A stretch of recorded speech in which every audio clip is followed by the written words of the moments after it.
Nós vamos abrir nossas Bíblias no livro de Deuteronômio. Deuteronômio, capítulo 1.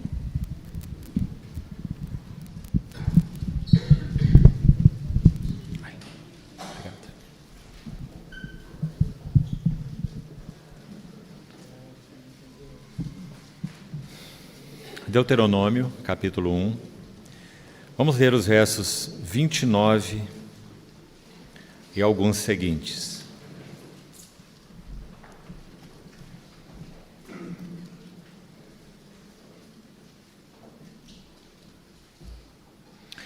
Então eu vos disse: não vos espanteis, nem os temais. O Senhor vosso Deus, que vai adiante de vós, Ele pelejará por vós, segundo a tudo o que fez conosco, diante de vossos olhos no Egito, como também no deserto, onde vistes que o Senhor vosso Deus nele vos levou, como um homem leva a seu filho, por todo o caminho que andastes até chegardes a este lugar. Mas nem por isso crestes no Senhor vosso Deus, que foi adiante de vós por todo o caminho, para vos procurar o lugar onde vós deveríeis acampar, de noite no fogo para vos mostrar o caminho por onde havíeis de andar, e de dia na nuvem. Dois aspectos aqui, antes de lermos outros textos, para já nos chamar a atenção.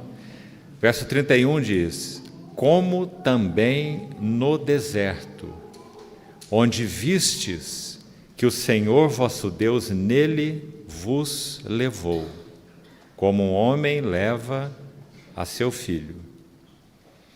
E o verso 33, a ênfase em que essa direção do Senhor para o povo no deserto tinha uma finalidade. E é dito no verso 33 assim: para vos procurar o lugar onde vós deveríeis acampar, de noite no fogo, para vos mostrar o caminho por onde havíeis de andar, e de dia na nuvem. Vamos ao capítulo 2, Deuteronômio mesmo, verso 7. Pois o Senhor teu Deus te abençoou em toda a obra das tuas mãos. Ele sabe que andas por este grande deserto. Estes 40 anos o Senhor teu Deus esteve contigo, coisa nenhuma te faltou. E aqui a ênfase: Ele sabe que andas por este grande deserto. Mais uma vez a ênfase nessa jornada no deserto. Capítulo 8 ainda, de Deuteronômio mesmo. Capítulo 8, versos 2 e 3. Recordar-te-ás de todo o caminho pelo qual o Senhor teu Deus te guiou no deserto, estes 40 anos, para te humilhar, para te provar, e notem aqui, em particular, para saber o que estava no teu coração, se guardarias ou não os seus mandamentos. Ele te humilhou e te deixou ter fome, e te sustentou com o maná que tu não conheceste, nem teus pais o conheceram, para te dar a entender que não só de pão viverá o homem, mas de tudo o que procede da boca do Senhor. Disso viverá o homem. Finalmente vamos ao livro de Oséias, profeta Oséias, capítulo 2,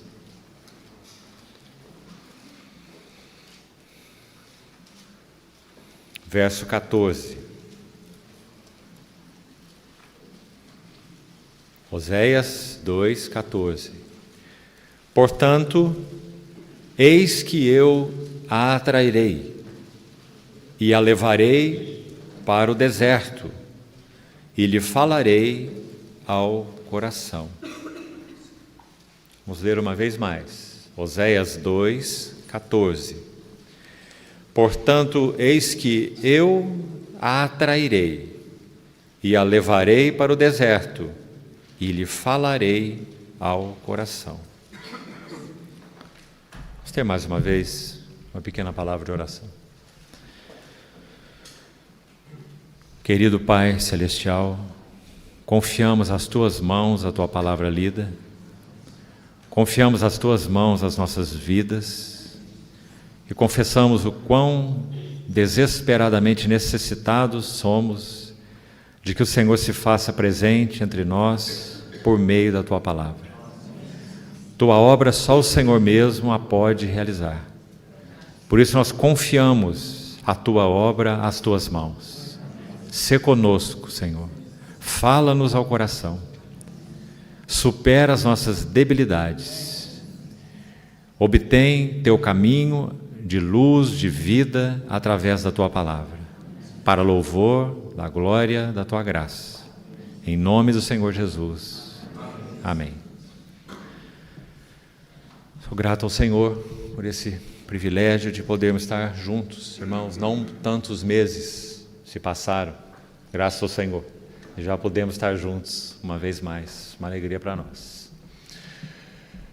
Nós teremos 3 dias de comunhão, então, na palavra do Senhor, e a carga principal que o Senhor tem colocado no meu coração para esses dias está exposta nos versículos que nós lemos. Nós vamos examinar um pouco do lugar do deserto na conversão do coração. Observe a sequência dos versículos que lemos. Todos eles mencionam o lugar do deserto na jornada do povo. Livro de Deuteronômio, os versículos que já lemos, deixou claro que o propósito principal do Senhor no deserto era didático. O deserto é didático. O Senhor queria ensinar algumas lições ao povo que eles não poderiam aprender em outro lugar que não fosse no deserto. Agora, irmãos, para aquele povo o deserto foi literal. Para nós, no que concerne a nossa jornada com o Senhor, obviamente falando, o deserto é uma experiência espiritual. Já que a ênfase que vamos colocar é exatamente sobre o significado do deserto na nossa história, então vamos entender o que significa esse deserto na nossa história. É muito clara a tipologia bíblica que nos ensina que aquela jornada entre Egito e Canaã, preenchida então pelo deserto literal, ela representava algo, escute com atenção, representava algo para o povo de Deus estritamente, ou com fundo, com ênfase, com essência, estritamente espiritual. Deixe-me citar um exemplo. Amanhã talvez examinemos esse versículo, penso, se o Senhor permitir, certamente iremos examinar com muita atenção. Hoje vou só citar um verso sobre ele. 1 Coríntios 10, será um assunto para amanhã, ou talvez até depois da manhã. Paulo deixa claro que essa caminhada do povo de Deus pelo deserto tinha uma ênfase espiritual. Então, quando ele começa 1 aos Coríntios, no capítulo 10, ele faz uma lembrança ao povo de que todos eles estiveram debaixo da nuvem. Você se lembra do texto? 1 aos Coríntios 10. Ele faz uma recordação da jornada de Deus com o seu povo no deserto. Então ele diz, todos estivemos sobre a nuvem, todos passamos pelo mar, e aquele povo foi batizado, Paulo está se referindo aos pais, é claro, né? Foram batizados na nuvem e no mar com respeito a Moisés. Assim ele começa o texto. E aí ele diz assim, escute isso com cuidado. E todos beberam de uma mesma, inicialmente ele diz, comeram de um manjar espiritual. Agora, nós sabemos muito bem que o manjar que o povo comeu naquele deserto, literalmente falando, não era um manjar espiritual. Está correto isso? Era um manjar literal. O que eles comeram no deserto? Maná. O que significa maná? Essa palavra, por que o maná foi chamado de maná e ficou cunhado com este nome de maná? Maná no hebraico significa simplesmente o que vem a ser isto, ou o que é isto. Então, se você lê Êxodo 16, quando o maná desce a primeira vez, o Senhor os alimenta com o pão do céu, eles veem aquilo e fazem essa pergunta: o que é isto? E essa pergunta no hebraico é uma palavra, maná. Então, aquele alimento, aquela fina geada, como ele parecia, né? Como uma fina geada sobre a relva, de onde eles colhiam o seu alimento, ficou cunhado com este nome maná. O que é isto? Por causa da pergunta daquele povo. Muito interessante esse dado. E eles então iriam se alimentar desse maná, por isso é descrito no livro de Deuteronômio 8, que acabamos de ler, aquele pão que seus pais, vossos pais, não conheceram. Por isso fizeram aquela pergunta: o que é isto? O Senhor iria trocar a dieta deles. Qual era a dieta do Egito? Nós também temos na palavra: os alhos, os pepinos, as carnes, os alhos silvestres, como menciona lá no texto, né? Então, aquela era a refeição, era o apetite egípcio, literal também. Quando eles foram levados para o deserto, o Senhor trocou a dieta. Preste atenção, que interessante isso. E trocou a dieta por quê? Porque Deus é dietético. Ele está preocupado com a nossa dieta, literalmente falando. É claro que nós não chegamos a essa conclusão. É claro que Ele se preocupa com aquilo que nós somos integralmente, se preocupa também com a nossa dieta, né? Cada um de nós é o que come, isso certamente é verdade. Mas Deus não tem propósito em tratar com o homem puramente na base da dieta. Você concorda comigo? Isso é coisa de judeu, não é coisa de cristãos, né? Nós sabemos que o trato de Deus com o seu povo, ele não mudou, mesmo no que concerne ao seu trato com o seu povo nos tempos do Velho Testamento. A ênfase dos seus tratos é uma ênfase espiritual. Esse é o primeiro ponto importante que temos no nosso coração. Não é literal. Não é geográfico, não é histórico, não é dietético, como falamos, é espiritual.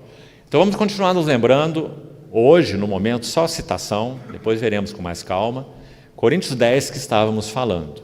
Então Paulo vai dizer: eles comeram de um manjar espiritual. Muito interessante Paulo dizer assim, porque ele está falando do maná, que era um manjar natural, e ele chama de manjar espiritual. E ele continua, não bastasse isso, ele diz: e beberam de uma mesma fonte espiritual. Mas nós também sabemos que eles beberam de uma fonte natural. Êxodo 16 mesmo, Moisés fere a rocha em Horebe e da rocha fluem águas. Espirituais ou literais? Literais. Mas Paulo diz: beberam de uma fonte espiritual. E como se não bastasse ainda isso, ele vai dizer que eles seguiram uma rocha espiritual. A rocha espiritual que os seguia, né? E ele vai dizer: e essa rocha era Cristo. Literalmente, é o que nós temos em Coríntios 10. Ou seja, todo o trato de Deus com aquele povo literal e histórico, embora envolvesse coisas literais, materiais, era um trato essencialmente espiritual. Então nós temos que chegar a essa conclusão, porque é o que está escrito em 1 Coríntios 10. Irmãos, e podia ser diferente. Deus está interessado em outra coisa que não em um trato espiritual do seu povo, seja usando o que for, seja usando água de rocha, maná, sangue do cordeiro e etc. Mordeduras de serpente no deserto. Deus está interessado, através de todas essas coisas, em ensinar princípios e lições espirituais ao seu povo. Por quê? Porque Deus é Espírito, e importa que todos que se relacionam com Ele, o servem, o adoram, o façam em espírito e em realidade. E não há realidade na dieta em si, há realidade naquilo que o Senhor quer ensinar ao povo através da dieta, não é? Por isso o texto de Deuteronômio mesmo é tão claro. Ele alimentou você, Moisés está lembrando, ele alimentou vocês com maná para vos dar a entender. Não foi isso que lemos em Deuteronômio 8? Então Deus deu um maná, pão literal, material, preocupado com dieta ou preocupado com assuntos espirituais? Deuteronômio 8 vai responder: para lhes dar a entender que não só de pão. Interessante que o Senhor deu pão para eles entenderem que não só de pão, viverá o homem, mas de toda palavra, conforme o Senhor citou esse versículo, e literalmente em Deuteronômio 8, de tudo, é dito aí, em Deuteronômio 8, né? Tudo que procede da boca. Então, claro que está se referindo à palavra, né? O que procede da boca é a palavra. Então, tudo o que procede da boca do Senhor, disso viverá o homem. Ou seja, o que nós estamos entendendo até aqui? Que o Senhor trocou a dieta desse povo, desintoxicando aquele povo dos apetites egípcios, concedendo a eles um novo alimento simples, né? Você pode ter certeza que o maná não era aquela maravilha saborosa, pode ter certeza disso, porque o Senhor não estaria nutrindo os apetites terrenos e naturais daquele povo. Ele deu um pão simples, o maná, um alimento simples, para que o foco deles não fosse o foco que era no Egito. Alho é uma delícia para quem gosta, não é? Não é uma maravilha o alho? Cebola também não é uma maravilha? Peixe também não é uma delícia? E pepinos, melões, não é? Quanta diversidade! Mas agora o Senhor leva o povo no deserto e dá apenas um bolinho, maná, para que o foco deles não fossem mais apetites terrenos, mas para lhes dar a entender que não só de pão viverá o homem. Não é tão claro e tão lindo, irmãos? Mas viverá do que então? Precisamos dessa diversidade de sabores. Isso eles tinham no Egito, né? Mas eles saberiam que viveriam de tudo o que procede da boca do Senhor. Não é maravilhoso, irmãos? Então o trato do Senhor com o povo sempre foi um trato espiritual. Seja o povo da velha aliança, seja o povo muito mais da nova aliança. Porque Deus é um só, não muda os seus princípios, não muda a sua maneira de tratar com os homens. Não são as dispensações, se é que queremos usar essa expressão, né? Sem sermos dispensacionalistas, exatamente, mas em todas essas chamadas dispensações, Deus é o mesmo e trata os homens com a mesma finalidade e com o mesmo propósito. Então que isso fique muito claro desde já para o nosso coração, porque então nós começamos já a entender algo sobre o propósito do deserto. E teremos hoje e nas duas próximas reuniões nossa ênfase aí. Qual é o lugar do deserto na conversão do coração? Se o Senhor permitir, já gostaria de te adiantar isso, como já falei, amanhã ou depois, nós vamos examinar quais são os 5 aspectos. Talvez, se o Senhor usar de misericórdia conosco, esse vai ser o nosso ponto alto aí, central, focal.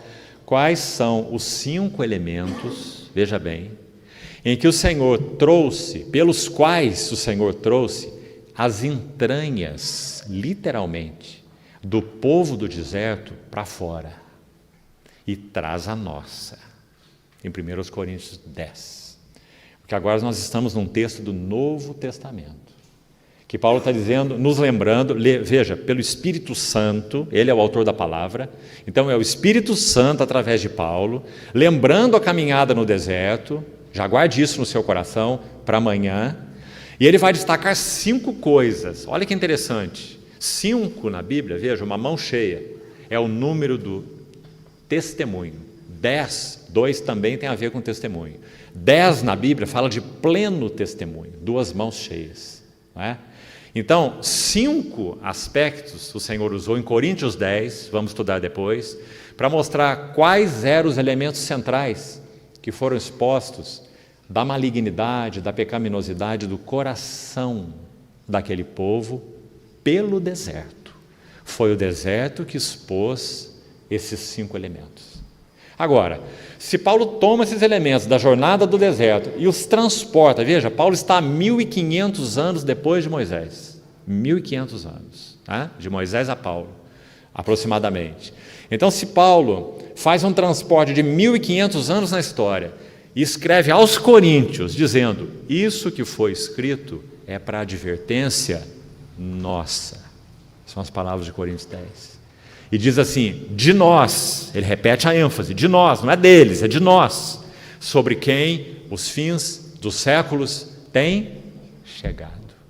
Algum de nós aqui nessa noite, queridos irmãos, temos dúvida de que nós estamos vivendo nos fins dos séculos? Temos? Será que temos? É impossível que tenhamos qualquer dúvida. É só olhar para 2 cenários principais, né? Aí eu te diria até para deixar Israel de lado. Pode deixar Israel de lado. Olhe para a igreja e olhe para o mundo. Basta. E também pode olhar para Israel. Mas basta que você olhe para a igreja e basta que você olhe para o mundo, para que nós tenhamos uma conclusão já fechada. Nós estamos vivendo os últimos dos últimos tempos. Graças ao Senhor por isso. Agora, será que o Senhor tem encontrado lugar para completar aquilo que Ele tem designado completar nos nossos corações? Entre o Egito e Canaã, as palavras de novo de Moisés, um grande e terrível deserto. Na linguagem espiritual, entre o mundo e a plenitude de Cristo. Muito claro na tipologia, não é? Também nenhum de nós tem controvérsia nisso. Egito é uma figura do mundo, Faraó é uma figura do diabo e tudo que você já sabe. Então o Egito é uma figura do mundo e Canaã é uma figura da plenitude de Cristo. Até que todos cheguemos à unidade da fé e do pleno conhecimento do Filho de Deus, a estatura do varão perfeito, a plena varonilidade, a medida da estatura da plenitude de Cristo, né? Então, entre esses dois, o mundo e a plenitude de Cristo para a qual nós fomos chamados, nós temos um grande e terrível deserto. Aí nós estamos passando por ele. Cada domingo que, pela graça do Senhor, nós comemos o pão, uma das muitas coisas, os irmãos têm celebrado a mesa do Senhor há muitos anos, graças ao Senhor por isso. Uma das coisas que nós dizemos quando estamos comendo na mesa do Senhor, sabe o que é? Salmo 78, aquela pergunta que o povo fez: pode Deus acaso preparar-nos uma mesa no deserto? Quando nós comemos da mesa do Senhor, nós estamos dizendo isso, nós estamos dizendo sim, sim. Ele nos preparou uma mesa no deserto. Quando nós olhamos para esse mundo, o que ele é, irmãos? O que ele é? Um deserto. Não há nada nele que satisfaça plenamente os nossos corações. Graças ao Senhor. Nós temos aprendido a viver do pão do céu, né? Então, se ainda não alcançamos a plenitude de Cristo, e estamos falando de coisas espirituais, então nós estamos no grande e terrível deserto. Concordamos nisso? Não há outra maneira, né? E se estamos, qual é a finalidade de Deus nos conduzir para este grande e terrível deserto? Vamos colocá-la de 2 formas, resumindo as finalidades todas, de 2 maneiras. Digamos que uma é positiva, outra é negativa. A positiva já falamos. Ele está nos conduzindo num grande e terrível deserto com um propósito. O propósito é Canaã, na linguagem espiritual, a plenitude de Cristo, que nós experimentaremos na sua segunda vinda. Esse é o positivo. Qual é o negativo? O deserto, o grande e terrível deserto, vai expor as entranhas do nosso coração. E aqui estou enfatizando essa palavra entranhas propositalmente. Você lembra que quando os sacrifícios eram oferecidos no Velho Testamento, eles eram mortos, esfolados, ou o couro era retirado, o animal aberto ao meio. E lembra o que acontecia daí para frente? As entranhas do animal eram retiradas e lavadas com água. Essa figura, irmão, não tem nada de romântica, né? Na consagração, mas é isso que é consagração. Quando nós nos consagramos ao Senhor, é isso que Ele faz. Agora vamos lembrar o que é lavar entranhas com água? Por que o Senhor expõe as nossas entranhas nesse grande e terrível deserto? Efésios 5, que você conhece bem.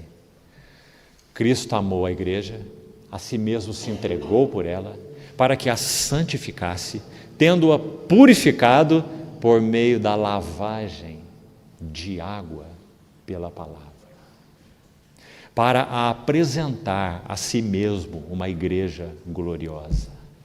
Aí está o propósito dele colocar nossas entranhas para fora. Ele quer lavá-las com água. Ele quer purificar, a palavra de Tito agora, tão lindas, Tito 2, purificar para si um povo exclusivamente seu, zeloso e de boas obras. Maravilhoso. Por isso o grande e terrível deserto. Ele não quer meter dedo em nossas feridas. Está vendo como que você é? Olha seu fracasso. Você não muda mesmo. etc, etc. Isso não é o nosso Deus. Nunca essa voz é do nosso Deus. Essa voz só pode ter duas fontes: ou é o inimigo, ou somos nós mesmos. Nunca é Deus, porque Deus não age dessa maneira. Nunca. Você não muda mesmo. Isso é você é o fracasso. Você não vai chegar a lugar nenhum. Né? Ele expõe nossas entranhas afora para nos lavar com água. Nosso querido irmão nos lembrou um texto importante de Pedro aqui, 2 Pedro capítulo 1. Aquele a quem essas coisas estão presentes é cego, vendo o sol que está perto e esquecido da purificação, olha aí, dos seus pecados de outrora. Está vendo a maravilha da graça de Deus? Por isso ele expõe nossas entranhas.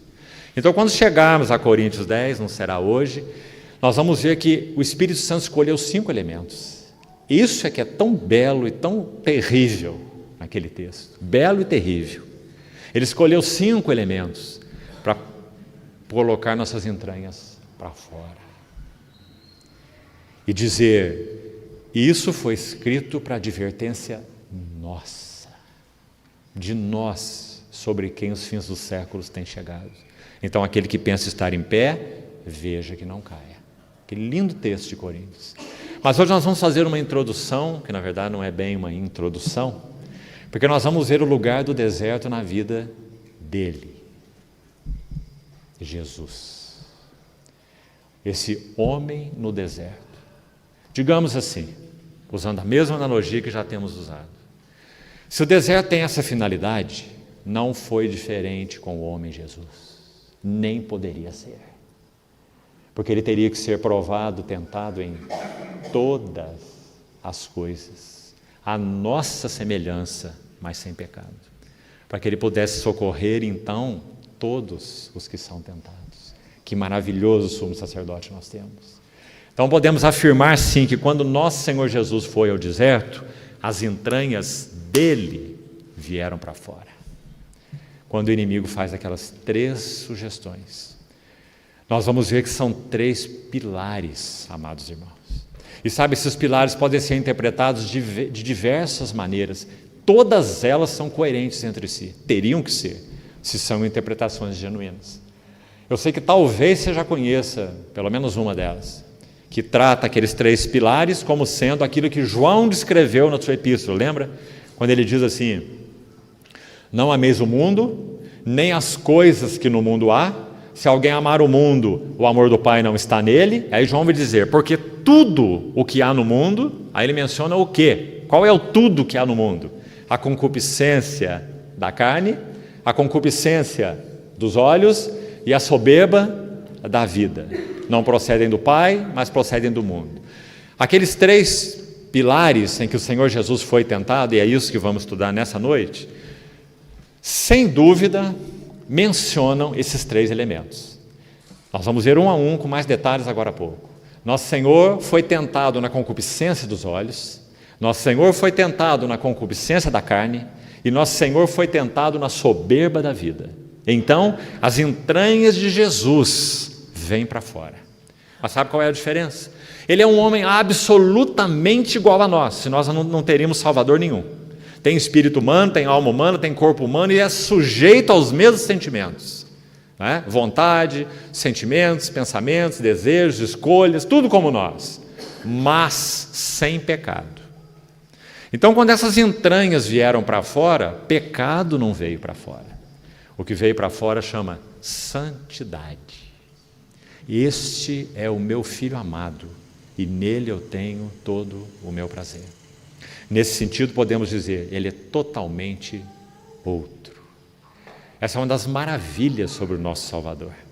Ele é totalmente outro, mas ele é totalmente um, porque ele se fez homem como nós e foi tentado e sujeitado a todas as coisas que nós somos como homens e mulheres. Maravilhoso. Mas então, querido irmão, quando essas entranhas vieram para fora, o que Deus obteve? Adoração. Quanto mais esse incenso era apertado e moído, e digamos que a primeira moenda que esse incenso de Deus chamado Jesus de Nazaré, a primeira moenda na qual ele entrou foi o deserto. porque aos 30 anos ele foi batizado, o céu se abriu, a voz do céu foi ouvida naquele testemunho, meu filho amado, e é dito, e então, imediatamente, o Espírito o levou ao deserto para ser tentado pelo diabo. Então as entranhas do nosso Senhor Jesus vêm para fora, e o que o Pai recebe é plenitude de adoração, por causa da vida desse homem, segundo o coração de Deus. Com relação a nós, quando nossas entranhas vêm para fora, o que acontece? Nossa pecaminosidade vem à tona. Então nós precisamos do quê? Nós precisamos daquilo que Jesus não precisou, por causa dele ser quem era. Nós precisamos da lavagem de água pela palavra, para que sejamos então purificados, para que essa santidade do nosso amado Salvador possa ser então comunicada aos nossos corações. Isso é purificação. Perdão é uma coisa, purificação é outra coisa. Nós podemos ser perdoados, mas não purificados. Ou seja, caindo e recaindo nos mesmos erros e nos mesmos pecados. Né? Sempre seremos perdoados, mas até onde estamos purificados dos nossos pecados de outrora, como diz Pedro. Né? Então, vamos seguir nessa direção. Apenas uma lembrança a mais que queria fazer aos irmãos, ainda como introdução, acho que você tem aberto aí, o texto de Oséias 2. Ele é muito, muito interessante. Porque se o Senhor usa Oséias, e acho que você conhece bem essa profecia, a relação de Oséias com Gomer, e o que isso representava sobre o amor incondicional e fiel de Deus para com a esposa infiel, né? Oséias e Gomer. Então, é dito nesse verso que acabamos de ler, verso 14, por isso usa a palavra no feminino aí, veja aí. Portanto, eis que eu a atrairei. O Senhor está se referindo ao seu povo como uma esposa, né? Ele é o esposo e ela é a esposa, embora infiel, ele é fiel. Embora condicionada por diversos fatores, o amor dele é incondicional, e assim a sua aliança. Então ele continua afirmando, eu a atrairei. Agora, irmão, olha a linguagem. Nós vamos ficar aqui na nossa mente com a figura de noivo e noiva, esposo e esposa, que é a figura de Oséias, você conhece, né? Será que o lugar de uma noiva é no deserto? O que uma noiva tem para fazer no deserto? Talvez o livro de Cantares aqui soasse melhor, né? O lugar da noiva é o quarto de núpcias, são os jardins de Cantares, né? Mas aqui a noiva é conduzida por um deserto, e Deus, através de Oséias, diz assim, que ele vai levá-la para o deserto, e agora note essa frase última, não a perca, para que nós vejamos qual é o propósito do deserto. E lhe falarei ao coração.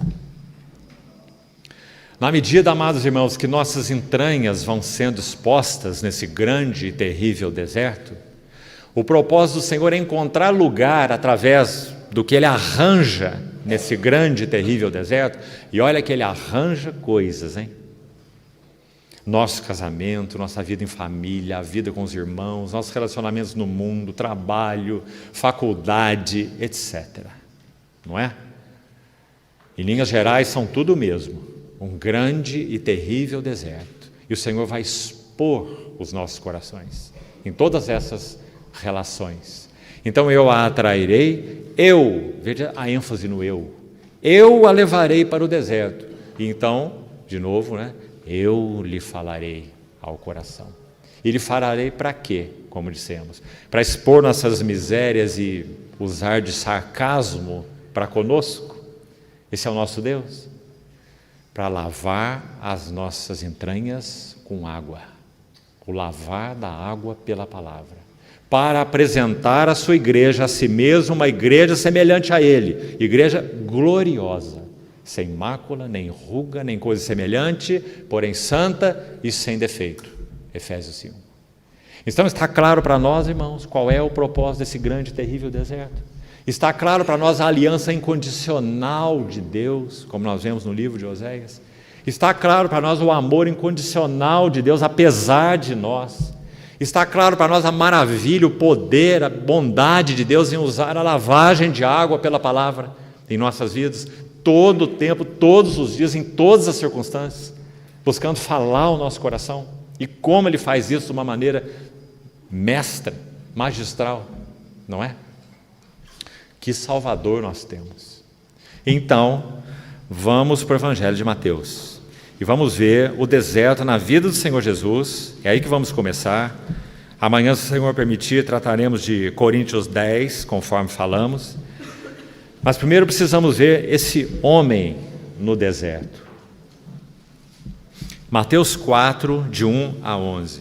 Então vamos ler esse texto todo, inicialmente, e depois vamos destacar alguns pontos que o Senhor possa nos ajudar a levar no nosso coração, levarmos para casa, dormir com eles, acordar com eles e fazer deles assunto de oração em nossas vidas. Mateus 4. A seguir foi Jesus, veja, a seguir, não houve um lapso de tempo aí. Ele foi batizado, a voz deu testemunho, verso 17 aí do capítulo anterior, capítulo 3. Este é meu filho amado, em quem me comprazo. A seguir, veja, foi Jesus levado. Você vai ver essas palavras aí em outros evangelhos, e você vai se examiná-la no original, você vai ver que significa impelido, conforme Marcos usa. Lucas também faz a narrativa do deserto e usa uma palavra para conduzido, que significa exatamente a mesma coisa. Impelido é uma palavra forte, né?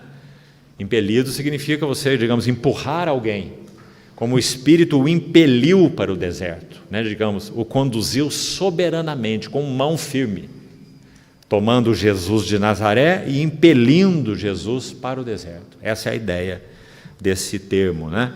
Então ele foi levado por quem? Quem foi o condutor? Quem foi o condutor de Jesus de Nazaré para o deserto? Foi o diabo. É o diabo que prepara o deserto. Importantíssimo notarmos isso aí. É o Espírito quem prepara o deserto. Impelido, conduzido pelo Espírito ao deserto. Como já falamos lá, tudo que ele é por dentro seria exposto, suas entranhas, assim como conosco. Para ser, então, tentado, é a mesma palavra para provado. Isso faz uma semelhança interessante com Coríntios 10 de novo, porque quando Paulo cita os 5 elementos que vamos estudar amanhã, elementos centrais, como já falamos, ele diz assim: e não vos sobreveio provação ou tentação. Algumas versões põem provação, outras tentação, porque a palavra é a mesma na língua original e tem a mesma ideia. Então, não vos sobreveio uma tentação que não fosse humana, mas Deus é fiel. Olha aí, quem que supervisiona o deserto? Está vendo? O Deus fiel. Deus é fiel e não permitirá. E se Ele não permite, ninguém mais pode intervir ou pode permitir. Ele não permite, ponto final. Ele não permitirá que sejais tentados além das vossas forças. Pelo contrário, vai dizer Paulo, juntamente com a provação, Ele vos proverá livramento. Mas interessante que o livramento não é para sair da provação ou da tentação, mas é livramento para suportar a provação. Isso é Coríntios 10. Assunto de amanhã. Nós já estamos vendo demais o assunto de amanhã hoje, né? Então, ele foi levado para ser tentado, ou para ser provado pelo diabo. Mas quem o levou foi o Espírito, o impeliu. E depois de jejuar 40 dias e 40 noites, teve fome. Lindo verso. Porque aí está o nosso Senhor Jesus, irmão, vamos falar fisicamente agora, anatômica, fisiologicamente. As paredes do estômago do nosso Senhor Jesus estão quase colabando. Sabe o que é colabar? É fechar, unir. Não entra alimento ali há 40 dias. Esse é o nosso Senhor Jesus. Mas Ele é homem, Ele não é anjo e nem espírito. Então Ele teve fome. 2 palavrinhas só, mas tão lindas. Porque estão dizendo que nós temos um Salvador que é homem.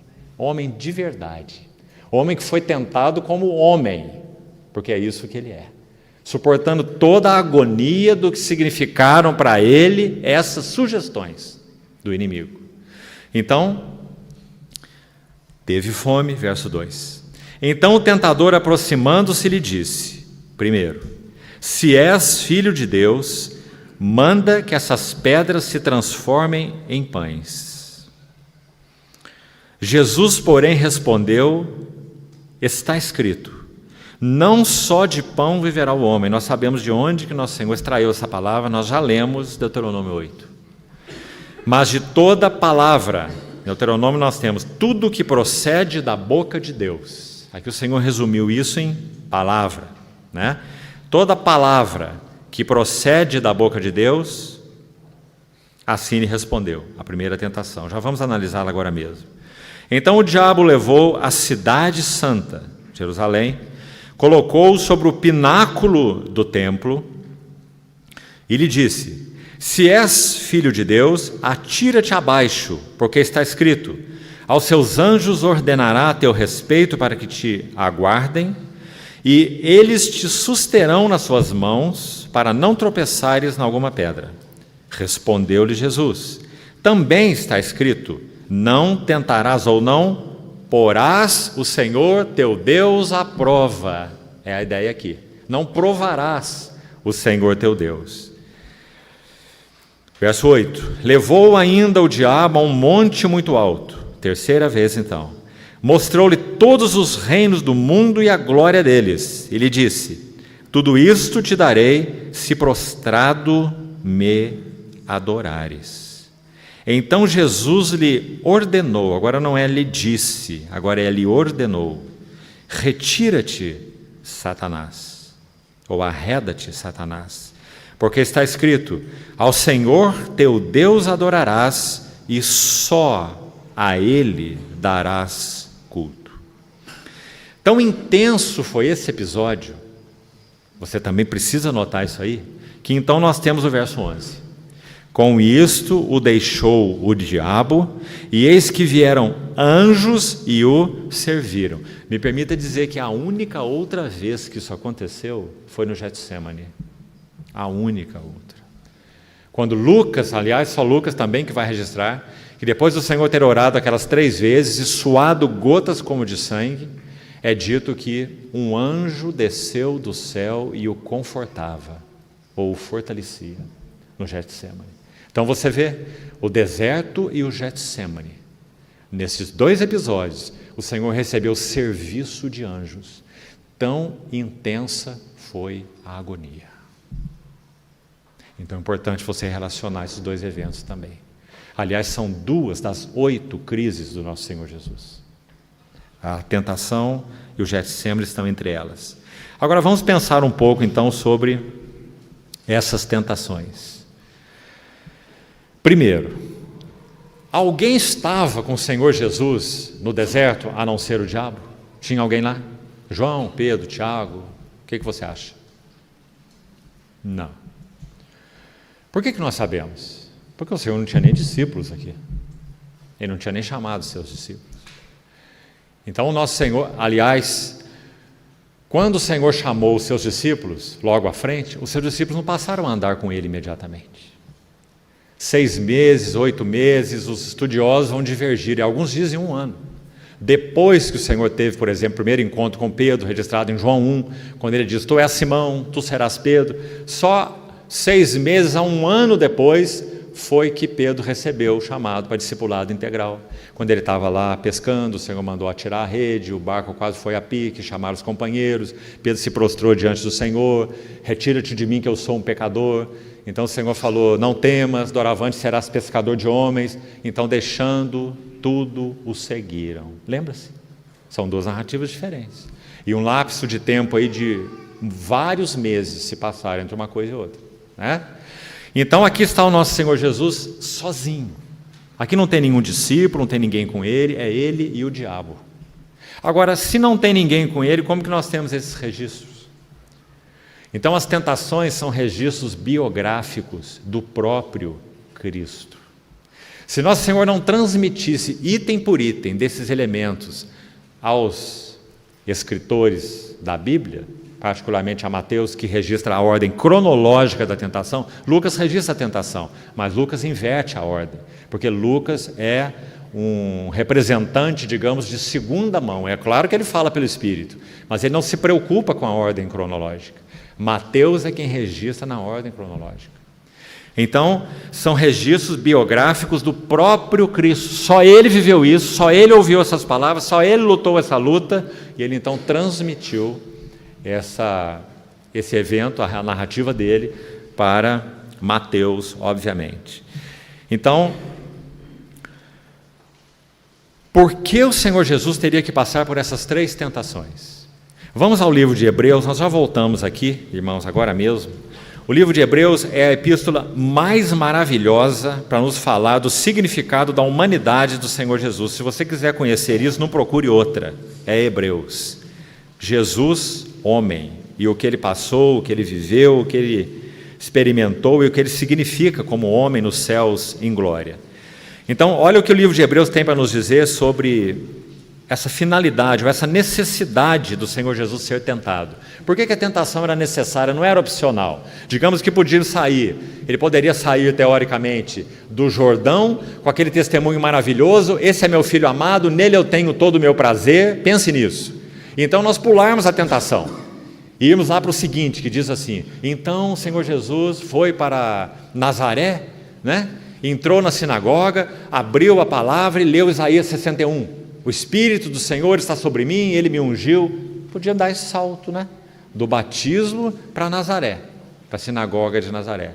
Não poderíamos. A tentação era necessária. Agora, por que era necessária? Então vamos lá para alguns versículos do livro de Hebreus. Olha o capítulo 5,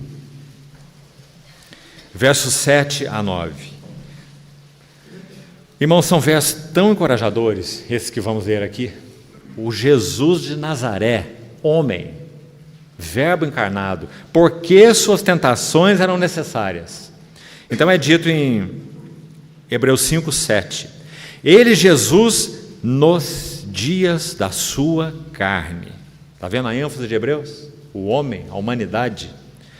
Tendo oferecido com forte clamor e lágrimas, orações e súplicas a quem o podia livrar da morte, e tendo sido ouvido por causa da sua piedade, o evento específico que é narrado aqui, parece, sem dúvida, que é o Getsemane.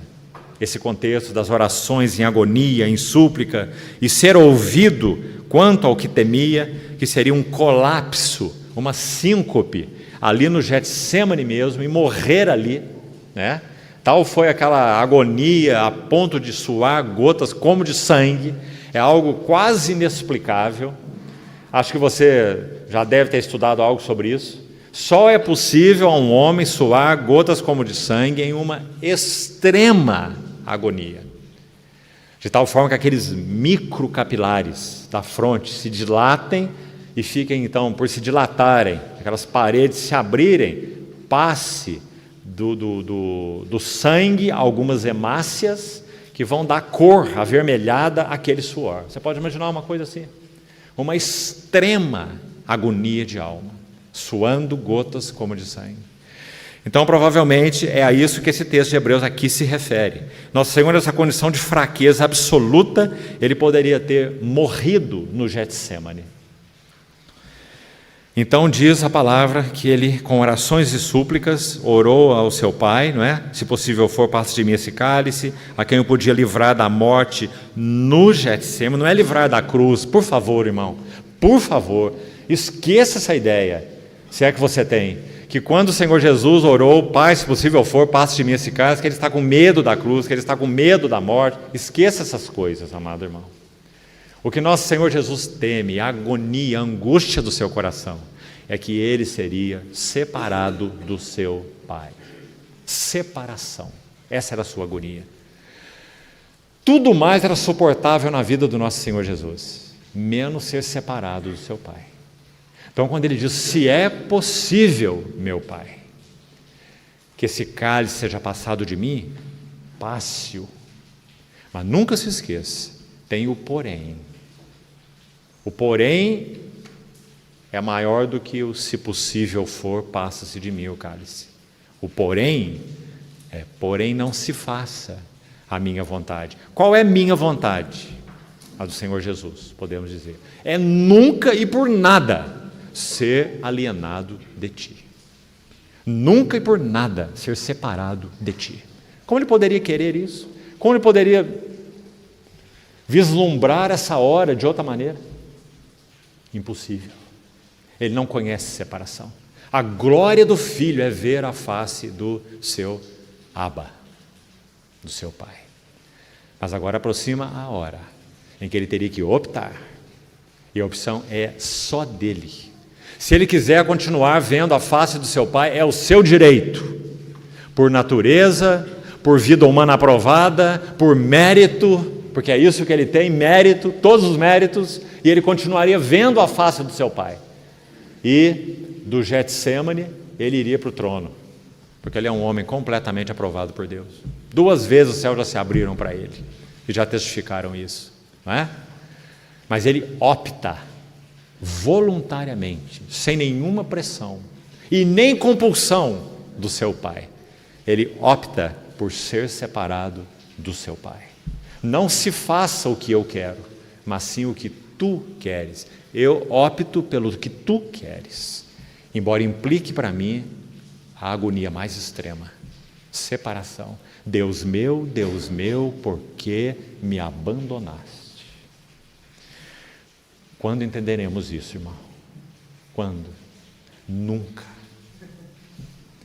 Teremos uma eternidade olhando para o Cristo ferido, com as suas marcas maravilhosas que ele mostrou a Tomé, as marcas do Cordeiro, homem, Deus homem. Olharemos para ele por toda a eternidade o adorando, sem compreender plenamente o drama da redenção. O Pai e o Filho, amor, entrega, submissão, obediência, unidade de vontade, de propósito, de interesses. Ah, queridos irmãos, que maravilha esse drama da redenção. Então, é dito aí, seguindo Hebreus 5, veja o verso 8: embora sendo filho, aqui está, aprendeu a obediência pelas coisas que sofreu. Será então que ele era desobediente? Cuidado, viu? Como você interpreta a Bíblia. Teve que aprender obediência porque era desobediente? O que significa esse versículo? Significa que a cada passo que Jesus de Nazaré dava, ele foi aprendendo, conforme é usado o vocábulo aí, a submeter, a colocar inteiramente a vontade e os interesses dele, como homem que era, debaixo dos interesses do seu amado Pai.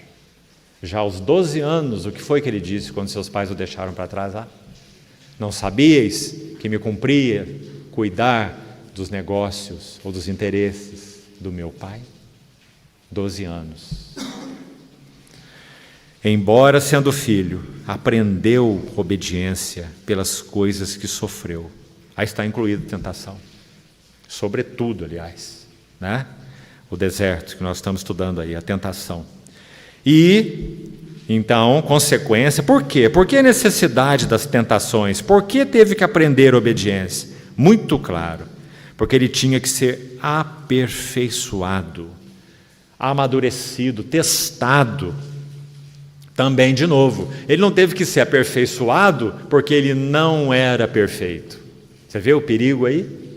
O cuidado que você tem que ter? Nosso Senhor era absolutamente perfeito. Ele foi aperfeiçoado, então, em que sentido? Toda aquela perfeição que ele tinha em si mesmo, por natureza, tinha que ser trazida à maturidade, à tona, amadurecido, para ser, veja, aperfeiçoado, então, testado, aprovado. Isso é ser aperfeiçoado, testado, aprovado. Ele pudesse tornar-se o autor ou fonte de uma salvação eterna para todos os que lhe obedecem. Então está aí a primeira necessidade da tentação. Nós estamos focando para o objetivo do nosso estudo, particularmente na tentação, Mateus 4. Então, o objetivo primeiro do Senhor Jesus ter sido tentado, da necessidade de tentação, está aí. Vamos resumi-lo assim: Ele tinha que ser aperfeiçoado para ser fonte da nossa salvação. Muito claro. Segunda finalidade da necessidade da tentação. Vá para o capítulo 2, por favor, aí de Hebreus, 2:10. Outro versículo importante nesse contexto, nessa ideia da necessidade da tentação. Veja: convinha que aquele por cuja causa e por quem todas as coisas existem, Deus, o Pai, conduzindo muitos filhos à glória, aperfeiçoasse, olha a palavra de novo aí, que já vimos lá em Hebreus 5, aperfeiçoasse por meio de sofrimentos o autor da salvação deles. Por isso, tanto que santifica como os que são santificados, todos vêm de um só, por isso que ele não se envergonha de os chamar irmãos. Segundo motivo, então, da necessidade das tentações. Sendo tentado, provado e aprovado, ele poderia ser o pioneiro. A palavra usada aqui é autor. Examine essa palavra na língua original, você vai ver o que ela significa. Significa o capitão, significa o pioneiro, significa o que vai na frente, o primeiro, precursor. Então ele foi tentado no deserto para quê? Para ser o pioneiro, o precursor. Aquilo em tese que ele experimentou no deserto, todos nós experimentaríamos. Por isso, então, nós vamos já agora para o terceiro motivo do Senhor ter sido tentado. Aí mesmo, capítulo 2, veja, verso 14. Visto que os filhos têm participação comum de carne e sangue, deste também ele participou. Carne e sangue significa natureza humana completa. Espírito humano, alma humana e corpo humano. Então participou de carne e sangue, ele participou, verso 14, para que, por sua morte, destruísse aquele que tem o poder da morte, a saber, o diabo, e livrasse a todos que pelo pavor da morte estavam sujeitos à escravidão por toda a vida, pois ele evidentemente não socorre, a ênfase está aqui, socorre. Não socorre a anjos, mas socorre, veja a palavra repetida, a descendência de Abraão. Por isso mesmo convinha que, em todas as coisas, inclusive no ser tentado, porque nós também somos tentados, nós também somos provados, então ele teria que ser tentado e provado, para que em todas as coisas se tornasse semelhante aos irmãos.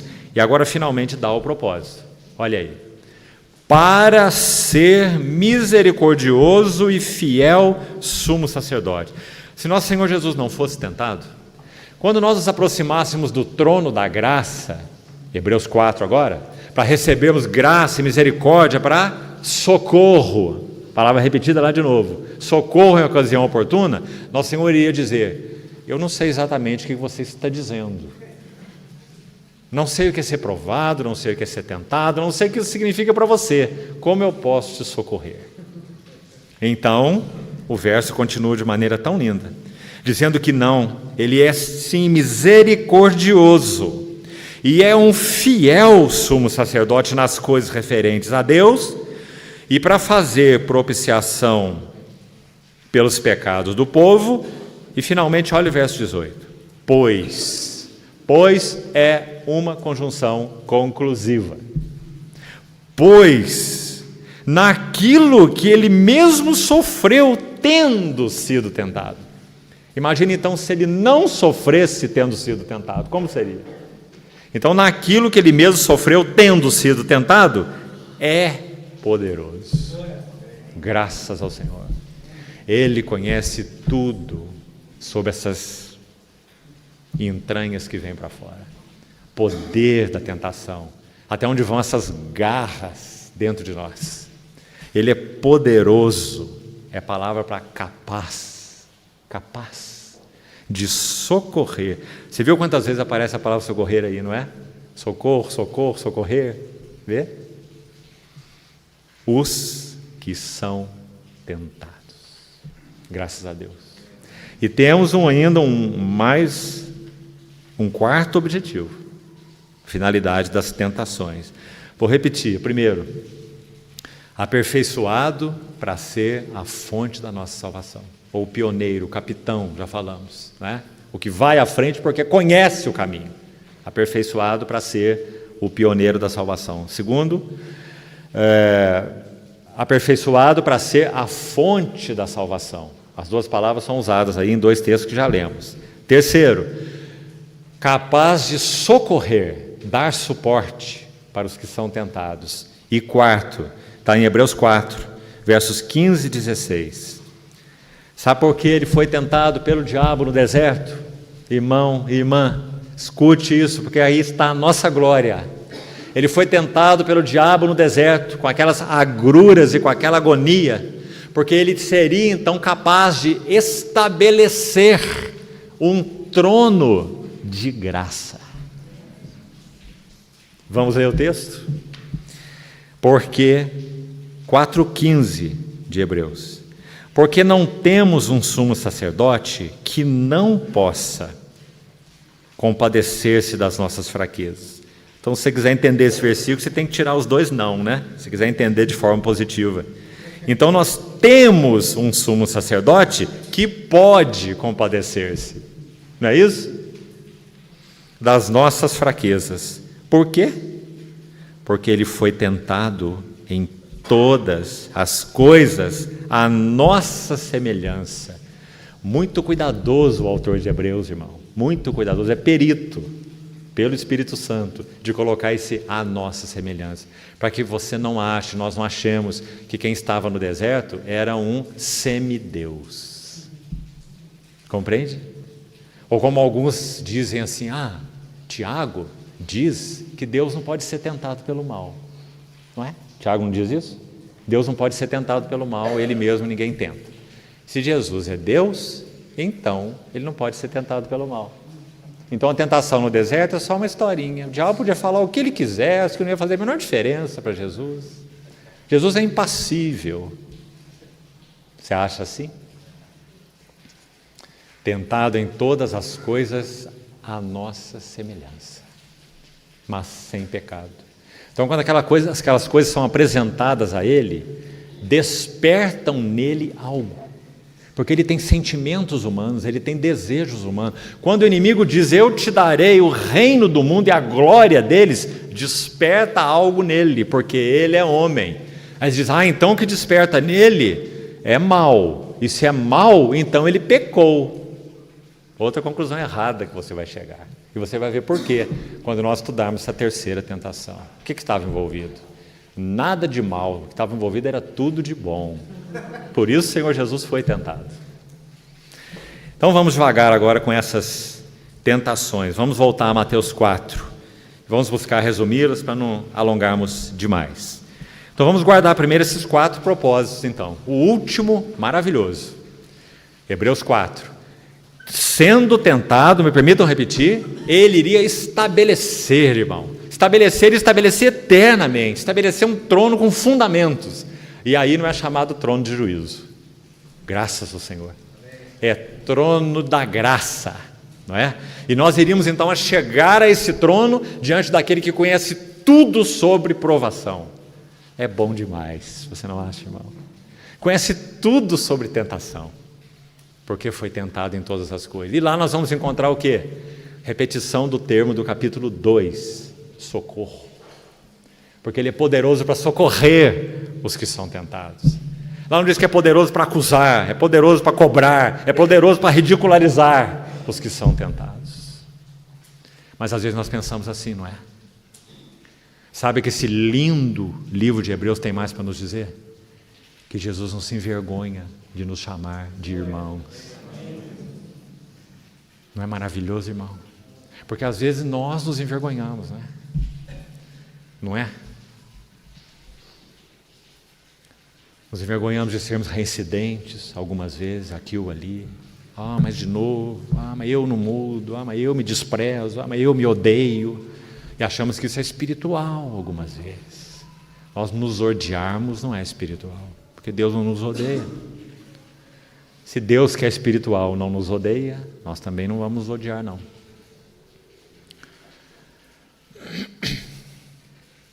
Ele nos acolhe, Ele nos recebe, Ele tem um trono de graça, Ele não ridiculariza, Ele não minimiza nossas tentações, Ele conhece tudo sobre elas, mas Ele pede que nós sejamos absolutamente verdadeiros com Ele.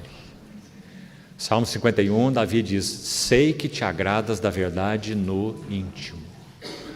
É isso que Ele requer de nós. E quando nós fazemos isso com sinceridade, o que acontece conosco nessa transação? Nós e o trono da graça. O que acontece é o fraco, o inabilitado, o miserável quanto a si mesmo. Ele encontra não só misericórdia porque ele é miserável, ele precisa disso também, ele precisa de compaixão porque ele é miserável, mas ele precisa de mais. Porque o que adianta você ficar dando esmola a vida inteira para um mendigo na rua? O que adianta? Nada, não é? Mas dar esmola para o mendigo é misericórdia, mas não resolve. Então, no trono da graça, nós encontramos misericórdia e achamos graça. E o que significa graça? Não só um coração de compaixão para com alguém, isso é misericórdia. Graça, se você quiser mudar essa palavra, com rigor bíblico, pode mudá-la para provisão. Graça significa favor imerecido, sim, não tem a menor dúvida. Mas a essência da graça é Deus nos dar o que nós não temos. É provisão, e absoluta provisão. Não é dar esmola para o mendigo na rua, é só levar o mendigo para casa e dar o banho nele, desintoxica ele, arruma um emprego para ele, e daqui a pouco ele casa, ele tem família, não é? Compreendeu? Então é graça, por isso que João vai dizer assim: da sua plenitude nós recebemos misericórdia sobre misericórdia? Não, é graça sobre graça. Significa provisão sobre provisão, para que nós deixemos um estado e passemos a outro estado, a outra condição. Esse é o trono que o Senhor Jesus estabeleceu, amado irmão. E sabe por que Ele estabeleceu? Porque Ele foi tentado em todas as coisas à nossa semelhança. Graças ao Senhor. Então esse trono está estabelecido. E lembra as ênfases dos Salmos, muitas vezes. O teu trono, ó Deus, é para todo sempre. Cetro de equidade é o cetro do seu reino. Esse trono para nós nunca será um outro trono. Nunca será um trono de juízo. Sempre será um trono de graça. Até no tribunal de Cristo será um trono de graça. Porque é um trono para os santos do Senhor. Não é de juízo, não é de condenação. Não é? Então, esses 4 elementos de Hebreus já citamos. Agora vamos para as tentações, resumidamente. Primeiro, os estudiosos vão nos dizer, e acho que eu me vi obrigado a concordar com eles, que a ordem de Mateus é a ordem cronológica por vários motivos. Primeiro, que Lucas não se preocupa o mínimo com a ordem cronológica das suas narrativas. Lucas, essa é a primeira coisa. A segunda coisa é que Lucas coloca na ordem inversa, aqui segundo Mateus 4, você tem na sua Bíblia, a segunda tentação é o pináculo do templo, acompanha aí, verso 6. E a terceira tentação é o monte alto, verso 8, quando os reinos do mundo e a glória deles são mostrados ao Senhor, tá certo? Lucas vai inverter isso. Ele vai colocar aí os reinos do mundo primeiro, esse monte alto primeiro e o pináculo depois. O que os estudiosos vão nos dizer? Como eu disse, somos obrigados a concordar com eles. É que quando o Senhor diz ao diabo, retira-te, arreda-te, essa tem que ser uma palavra definitiva. Compreendeu? Então, se a segunda tentação fosse essa que Mateus coloca em terceiro, que está aí no versículo de 8 a 10, o Senhor é levado no monte alto, o inimigo mostra o reino do mundo e a glória deles, e diz: tudo isso te darei se prostrado me adorares. Olha o verso 10. Então Jesus lhe ordenou, veja, é uma palavra final, né? Retira-te, ou arreda-te. Se o Senhor disse isso para Satanás na segunda tentação, então Satanás vem com uma terceira, não seria possível, porque o Senhor ordenou: retira-te. Então nós sabemos que essa é a terceira. Então a ordem de Mateus é a ordem cronológica. Lucas registra sem preocupação com a ordem cronológica. Agora, por que nós estamos enfatizando isso? É só um detalhe técnico? Não, é um detalhe espiritual. Porque olha aqui, a primeira tentação, primeira coisa importante, ela tem relação com o corpo. Corpo. Manda que essas pedras se transformem em pães. Satisfação de apetites naturais. Corpo. Segunda tentação, pináculo do templo. Atira-te daqui embaixo, porque está escrito, os seus anjos te aguardarão, te sustentarão nas suas mãos. Tentação ligada à alma. Depois nós vamos ver por que está ligada à alma. E finalmente a última, leva o Senhor a um monte alto e mostra a ele todos os reinos do mundo. Tudo isso te darei se prostrado me adorares. Adoração é uma questão espiritual. Importa que os seus adoradores o adorem em espírito e em verdade. Então a terceira tentação tocou o espírito do nosso Senhor Jesus. Ficou claro isso? Pão, corpo. O pináculo do templo, alma. Nós vamos ver por quê. E os reinos do mundo, espírito. Porque a proposta foi de adoração, uma questão espiritual. Então nosso Senhor Jesus foi tentado no corpo, na alma e no espírito. Na mesma tríade, se você montar um quadro aí, vai ser muito interessante para você meditar e orar sobre isso. Na mesma sequência, a primeira tentação, então, tem a ver com autossatisfação. Tentado no corpo e tem a ver com autossatisfação. Não é? Você está com fome? Está. Porque a Bíblia diz o quê? Teve fome. Certo? Então vamos tentar parafrasear aí a tentação do inimigo, para ficar mais claro para nós. Então você está com fome? Sim. Você é Deus? É o Filho de Deus? Sim. Então está fácil. Transforme as pedras em pães. Compreendeu? Então, autossatisfação. Em outras palavras ainda, se você é filho de Deus, faça provisão para você mesmo. Irmão, escute isso também com cuidado, vai te ajudar a ler os 4 evangelhos. Jesus nunca fez provisão para Ele mesmo usando os seus recursos divinos. Nunca. Todas as vezes que Ele atuou com o poder divino que tinha, era fazendo provisão para outros ou ensinando lições para outros. Ele nunca usou o seu poder divino para a autoprovisão. Se Ele fizesse, nós não teríamos Salvador. Porque Ele não teria vivido, então, como um verdadeiro homem. Você compreendeu? A importância disso. Agora as tentações estão ficando mais claras. O inimigo queria fazer com que Jesus usasse os poderes divinos para se prover. Porque se Ele fizesse isso, Ele não seria mais semelhante aos irmãos. Compreendeu, irmão? A beleza e a importância disso. Ele recusou. Então, na mesma tríade aí, corpo, alma e espírito, você já viu? Então a primeira tentação, de novo, voltando aí, quanto ao corpo, tentação para a autossatisfação. A segunda, no que toca à alma, daqui a pouco vamos examinar, tentação ligada à autopromoção. Já vamos explicar qual é o contexto aqui, muito interessante dessa segunda tentação. Atira daqui lá embaixo, para que isso? Qual é o sentido dessa tentação? Por que o diabo fez isso? Precisamos conhecer qual que é o pano de fundo. E vamos ver então que está ligado a uma autopromoção. Nós vamos ver por quê, já já. E a terceira, só para você ter um quadro aí mais didático. A terceira tentação que tem a ver com o espírito, então, tudo isso te darei se prostrado me adorares, tentação no espírito humano do Senhor Jesus, está ligada à autossuficiência. Te darei todos os reinos, toda a glória, se você me adorar. Autossuficiência. Então, autossatisfação, pela ordem, autopromoção e autossuficiência. Está claro? Vamos de novo continuar com essa tríade. A primeira tentação toca a questão do egoísmo. A segunda tentação, vá montando seu quadro aí, toca a questão da presunção. Atira-te daqui lá embaixo, presunção.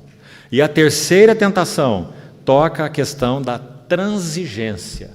Jesus teria que transigir. Se o caminho era herdar o reino pela cruz, ele podia transigir.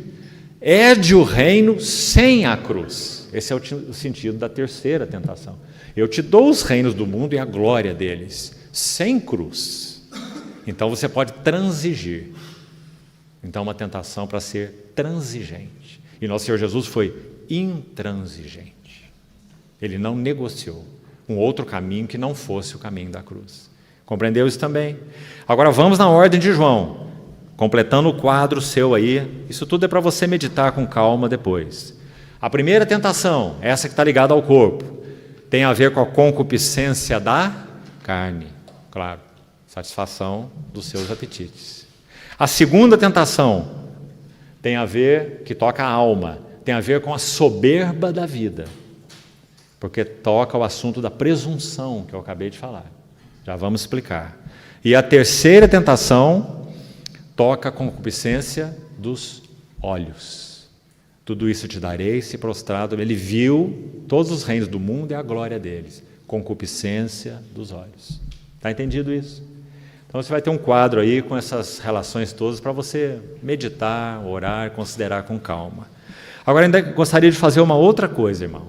E essa me parece bem penetrante nos nossos corações. É o seguinte: cada tentação envolve uma pergunta.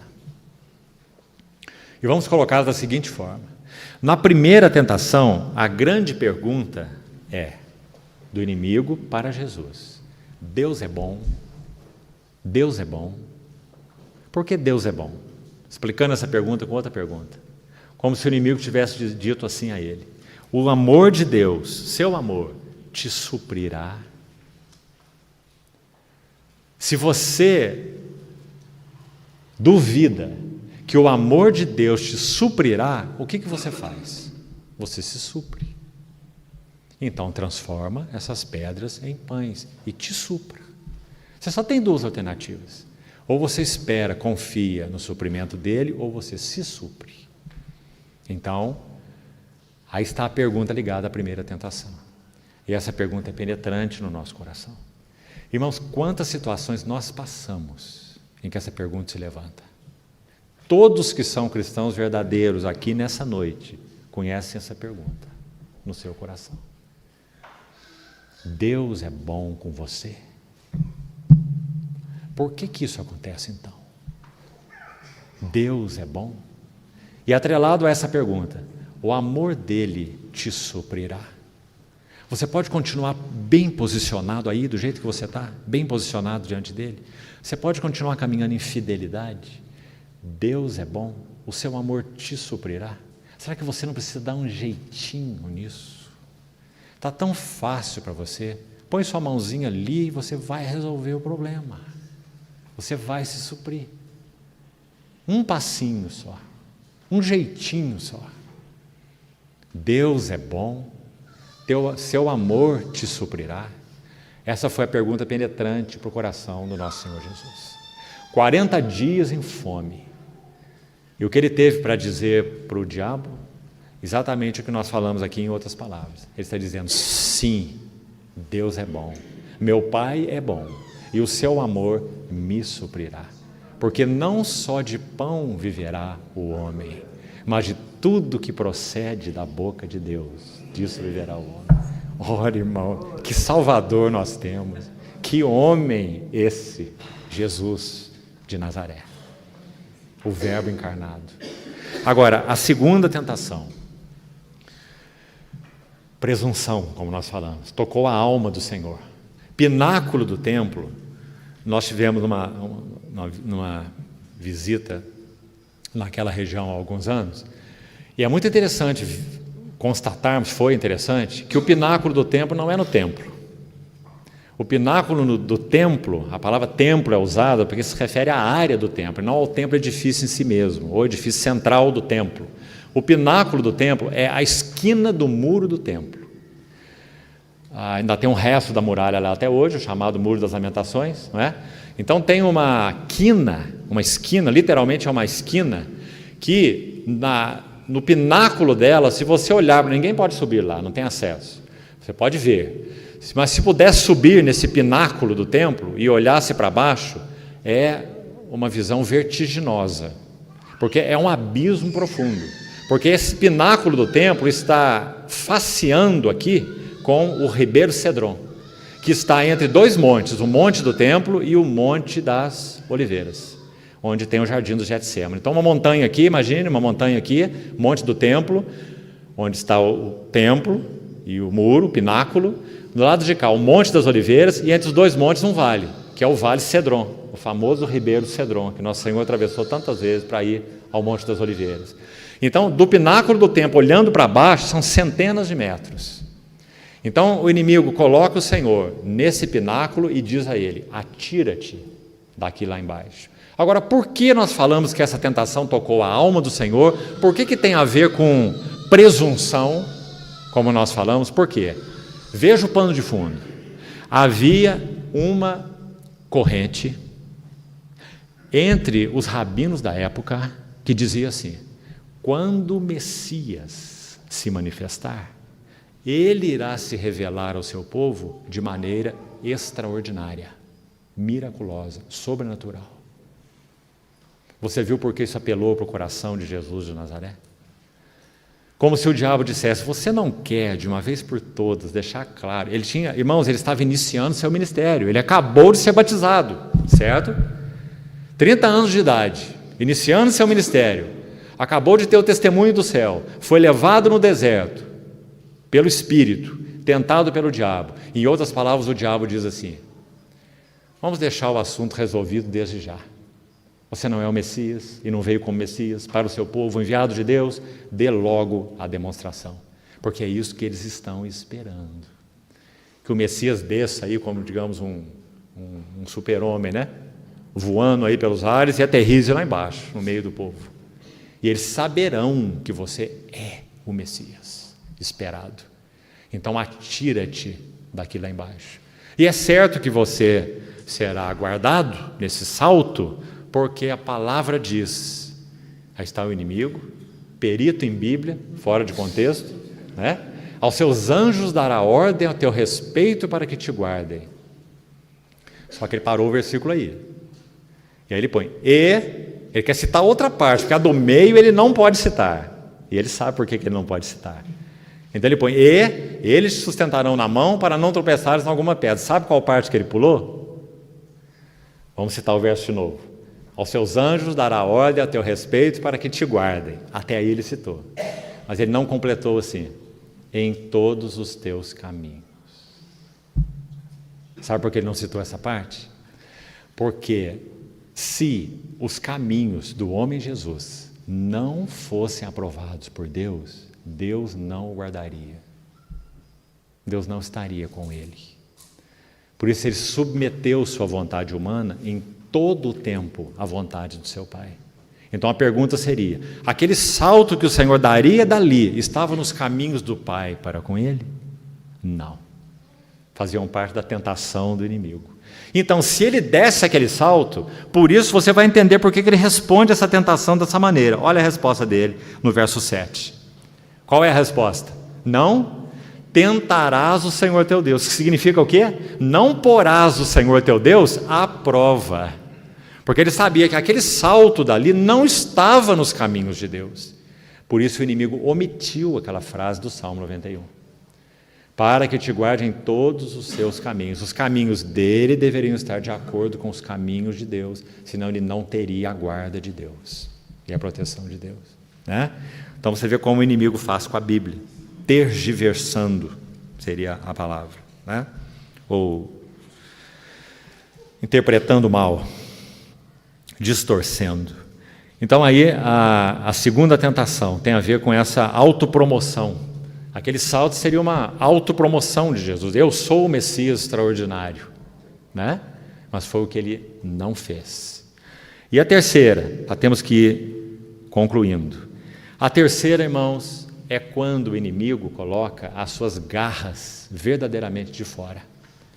Olha, quando ele pede para o Senhor Jesus transformar pedras em pão, quando ele fala sobre lançar do pináculo do templo, o que ele está buscando, na verdade, é chegar aqui, onde ele chegou finalmente. Ele é ardiloso, sutil.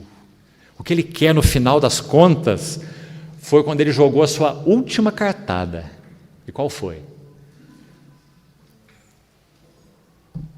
Tudo isso eu te darei, ser prostrado. Isso é o que ele sempre buscou desde o início. Se prostrado tu me adorares. Porque quando Lúcifer foi julgado por Deus e com ele 1/3 dos anjos? Por que isso aconteceu? Porque ele, ser livre que era, não era um robozinho nas mãos de Deus, tinha vontade, tinha decisão própria, não é? Então ele concebeu no seu coração, como anjo de luz que era, ele concebeu algo, e o que ele concebeu foi assumir o lugar de glória que pertencia ao Filho de Deus, que é o resplendor da glória. Então ele almejou aquele lugar. Agora está ele aí de novo, tanto tempo depois, confrontando o Filho glorioso de Deus, agora em carne, fraco, vulnerável, tentado, tanto é que o inimigo foi lá, porque ele sabe que o Senhor Jesus está nessa condição de homem vulnerável, carne e sangue. Então ele vai apresentar a sua proposta, para obter finalmente a sua vitória. Tudo isso eu te darei, se prostrado me adorares. Então Jesus responde pela terceira vez, usando de novo a palavra de Deuteronômio: somente ao Senhor teu Deus adorarás, e só a Ele darás culto. Agora, para concluirmos por hoje, por que essa tentação foi tão penetrante no coração do Senhor? Aqui também vamos entender algo que vai nos ajudar. Se o inimigo estivesse mentindo quando ele diz: te darei todos os reinos do mundo e sua glória, nosso Senhor Jesus não teria nem dialogado com ele, certo? Nosso Senhor teria que dizer: você é um mentiroso, você não possui nada, você não é dono de nada. Mas não foi o que o Senhor disse. Porque quando o Senhor cria o homem à sua imagem, à sua semelhança, Ele coloca sobre o homem representatividade. Cultivar o jardim e guardar o jardim. E o homem não guardou o jardim. Então o homem tinha uma responsabilidade de reino sobre os seus ombros e de representar a Deus. E ele falhou, e ele caiu. Então quando ele falhou e caiu, por uma insinuação e por uma sugestão do inimigo, o que aconteceu? O homem, por causa da queda, entrega ao tentador no Éden. Escute com atenção: o homem, representante de Deus, entrega ao tentador no Éden todos os direitos sobre aquilo sobre o qual ele deveria representar Deus, que é o homem que dele te lembres, ou o filho do homem que o visites, fizeste, no entanto, por um pouco menor que os anjos, e de glória e de honra o coroaste, e o constituíste, olha o homem, como Deus o criou, sobre as obras das suas mãos. Todas as coisas lhe sujeitaste. É pouca coisa? O que você acha? É muita coisa. Então, quando o homem entrega essa posição de representatividade ao inimigo, então o inimigo assume controle sobre a parte da criação de Deus que estava ligada à representatividade do homem. Está entendendo? Então há uma parte do cosmos, digamos assim, que estava ligada a esse governo do homem, que representante de Deus, e que exerceria governo sobre aquilo. Todas as coisas ele sujeitaram, ovelhas e bois todos, Salmo 8, tão claro. Então quando ele entrega isso ao inimigo, o inimigo assume posse de tudo isso. Então quando ele se apresenta ao Senhor Jesus e diz o que ele diz, ele está sendo verdadeiro. O Senhor não diz que ele está mentindo. Quando ele diz: te darei tudo isto, se prostrado me adorares. E o que é tudo isso? Todos os reinos do mundo e a glória deles. Olha aí, na sua Bíblia. Não é? Agora, para concluirmos, por que isso significou uma tentação para o Senhor? Nosso Senhor tem cobiça por poder? Será que o Senhor tem cobiça por poder? Isso é pecado. Não é? Então ele teria pecado. Então por que o Senhor Jesus foi tentado a possuir os reinos do mundo e a glória? É uma grande pergunta, irmão. E sabe como ela é respondida? Vamos terminar com isso por hoje. Abre Isaías, por favor, e nós vamos ver a resposta. Isaías 9. Olha que texto impressionante. Profecia sobre o Senhor Jesus, que nós conhecemos muito bem.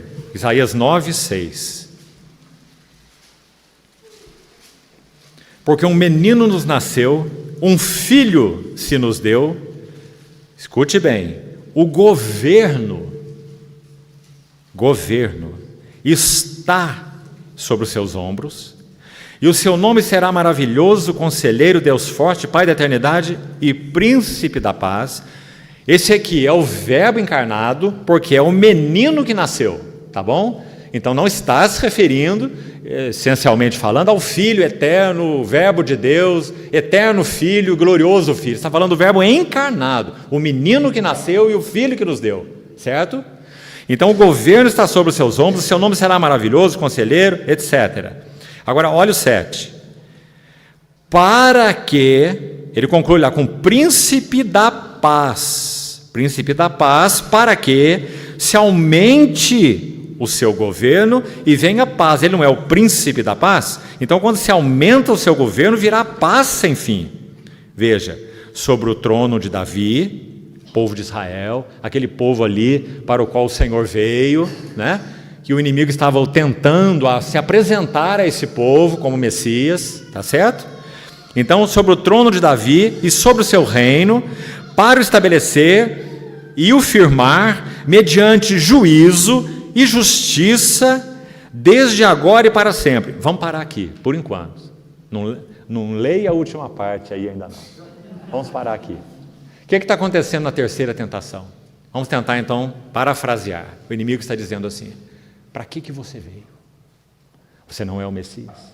O seu nome não é o maravilhoso conselheiro, o Deus forte, o Pai da eternidade, o príncipe da paz. E você não veio para que se aumente o seu governo? E você não veio para que venha paz sem fim sobre o trono de Davi? Pois é isso que eu estou te prometendo. Eu te darei.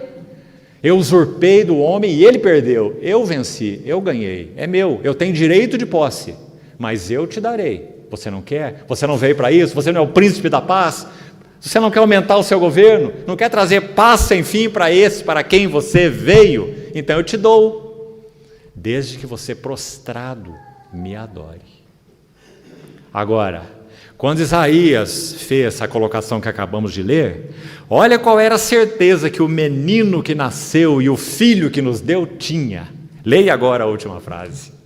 O zelo do Senhor dos exércitos fará isto. Irmão, está muito claro agora. O filho sabia muito bem que ele não teria que transigir, por isso nós colocamos a palavra transigência aí na última tentação. Ele não teria que tentar buscar assumir um reino sem cruz.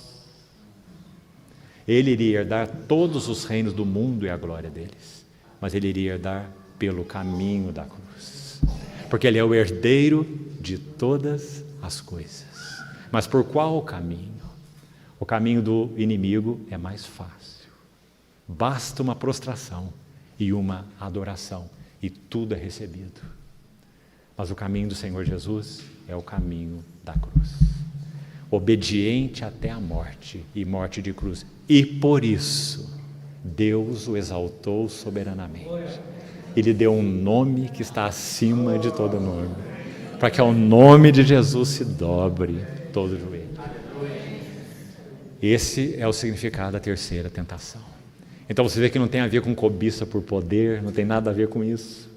Tem a ver com ele se manifestar para o que ele veio, o Messias, o príncipe da paz, e aumentar o seu governo. Como se o inimigo então dissesse isso. Aumente o seu governo agora. Você está só começando o teu ministério, você já vai começar por cima. Basta que você se dobre e me adore, e tudo eu te darei. Tudo fácil, tudo simples, nada de cruz. Nada de sofrimento.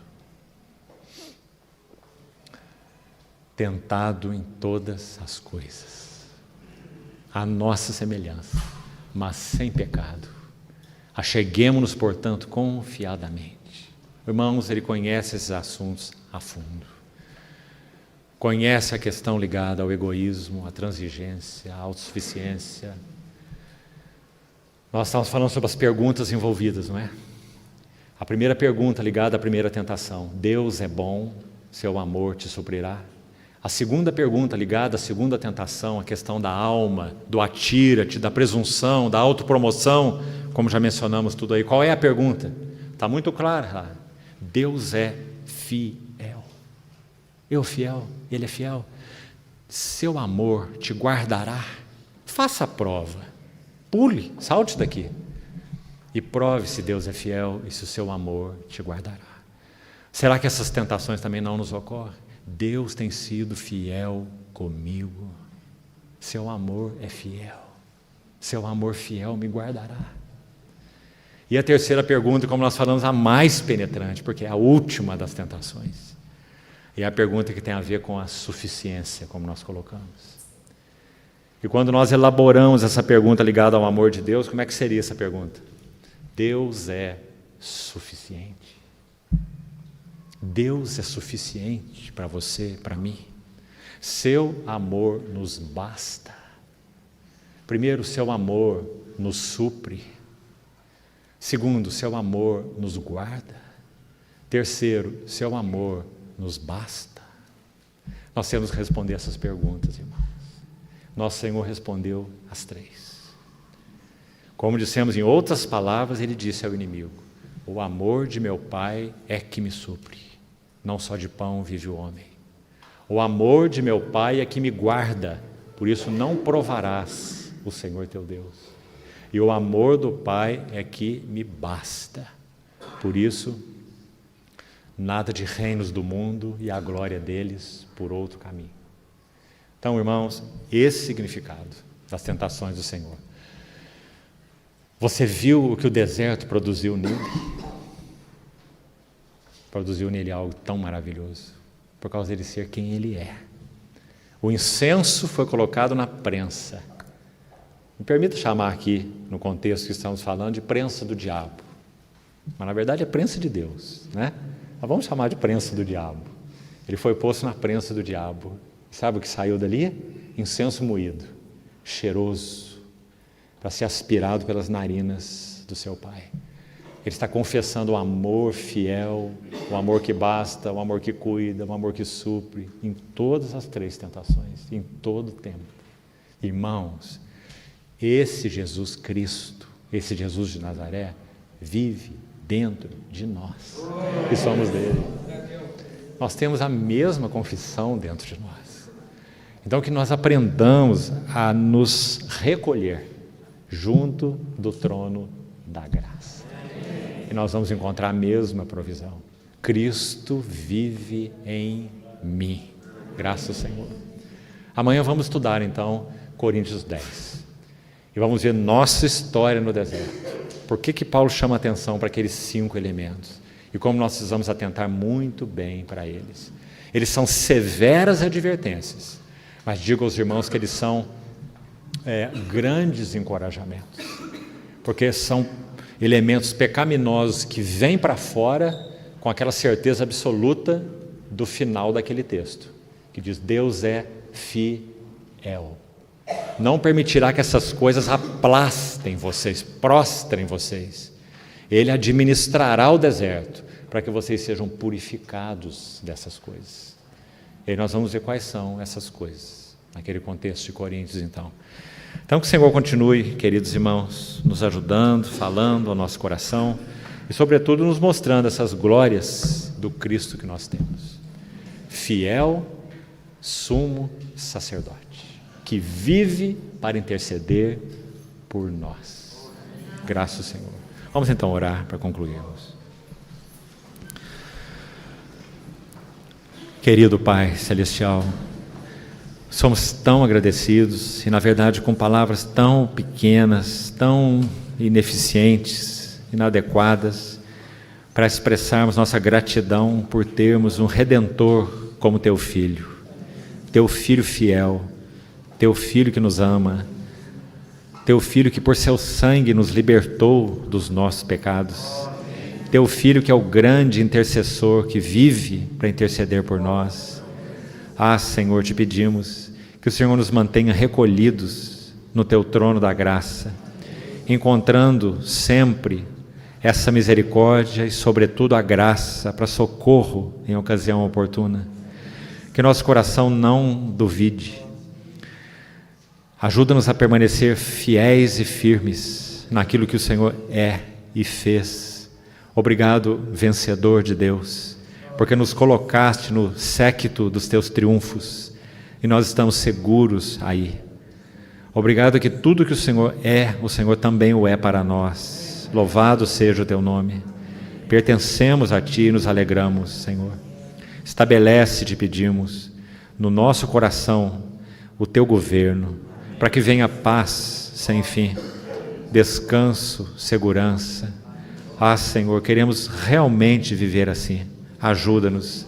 Continua expondo também as entranhas do nosso coração, porque nós queremos ser lavados com a água da Tua palavra. Somos Teus filhos, Senhor, e queremos ser aperfeiçoados por Ti. Te louvamos por Teu amor, Tua fidelidade, Teu cuidado conosco.